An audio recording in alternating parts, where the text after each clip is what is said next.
अस्सलाम वालेकुम गाइस, तुहानू चाचा सरगोदियाल दा सलाम। तुसी वेख रहे हो चाचा सरगोदियान यूट्यूब चैनल ते फेसबुक पेज।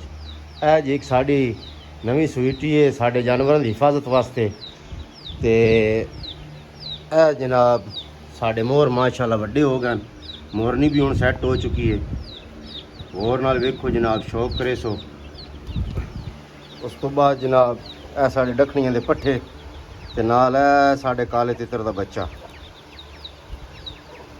ये माशाल्लाह हुण बड़ा शैतान हो गया जी। ते बस दुआ करो अल्लाह करे पल जाए काले तितर दा बच्चा। मेरे नाल बहुत इहदी फ्रैंकनेस हो चुकी जी। ते उस तो बाद जनाब है साढ़े शेरे लाहौर दे माशाल्लाह बच्चे वेखो माशाल्लाह हुण खब शब निकल आए ने इन्हां दे। उस तो बाद जनाब साढ़े है ईरानी सॉरी डखनी तितर, वो तितरी जड़ी है इंशाल्लाह अंडे ते हुण अन करीब तैयार है जी।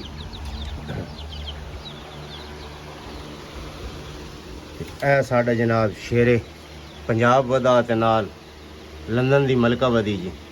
ये भी माशाल्लाह हुण अंडे देंदी पई जी। एक कबूतरी जनाब साड़ी अज बच्चे कढ़ लैन जी। अज दूआ त्रीया दिन ने उसके बच्चे निकल चुके हैं जनाब। साढ़े उसने तो जा पक्की मल ली है माशाल्लाह। थल्ले वेखो होर नाल ते जनाब बच्चे इस दिते हुए।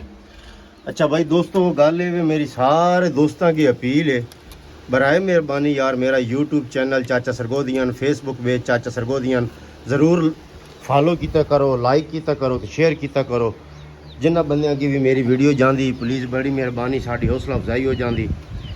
तो इंशाल्लाह जगह लै लीए मैं इंशाल्लाह अन करीब मैं उत्थे ढेर सारे जानवर जिहड़े ने वो रखन लगा वां, जिन्हां विच हरनियां, मोर, तुर्की बर्ड्स वगैरह जिहड़े मैं बुक कराए उन्हें सिर्फ जगह की कमी की वजह तो मैं ना रख सकता पिया।